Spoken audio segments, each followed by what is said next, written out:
వెస్టిండీస్ను ఇంగ్లాండ్ను knockout చేసి భారత్ ఈ T20 world కప్లో ఫైనల్కి దూసుకొచ్చేసింది. న్యూజిలాండ్తో ఆదివారం జరగబోయే ఫైనల్కి సర్వం సిద్ధమైంది. కానీ భారత్ ఫ్యాన్స్ మాత్రం చాలా టెన్షన్లో ఉన్నారు.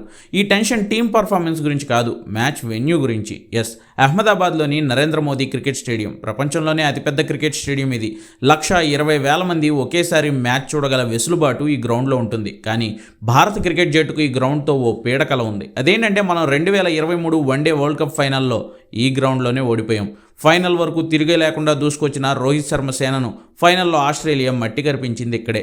భారీ బ్యాటింగ్ లైనప్ ఉన్న మన జట్టును 240 పరుగులకి ఆల్అౌట్ చేయడం కాదు, ఆ స్కోర్ను అవలీలగా చేసేసి మన చేతుల్లో నుంచి వరల్డ్ కప్ను తన్నికెళ్ళిపోయింది ఆసీస్ జట్టు.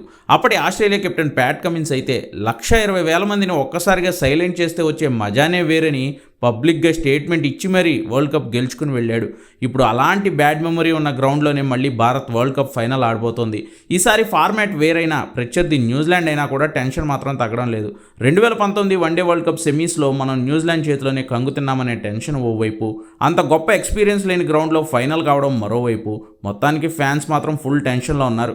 అయితే ఇక టీ20లో భారత్ రికార్డు మాత్రం బాగానే ఉంది. 10 మ్యాచ్లను ఇదే గ్రౌండ్లో ఆడిన భారత్ 7 గెలుచుకోగా ఆడిన 2 మ్యాచ్ల్లోనూ న్యూజిలాండ్ ఓడిపోయింది. ఈ టీ20 వరల్డ్ కప్లో ఇక్కడ మొత్తం 6 మ్యాచ్లు జరిగితే 3 సార్లు ఫస్ట్ బ్యాటింగ్ చేసిన జట్టు, 2 సార్లు సెకండ్ బ్యాటింగ్ చేసిన జట్టు గెలిచాయి. ఓసారి మ్యాచ్ టై అయింది. సో ఇక్కడ పిచ్ కూడా అన్ప్రెడిక్టబుల్.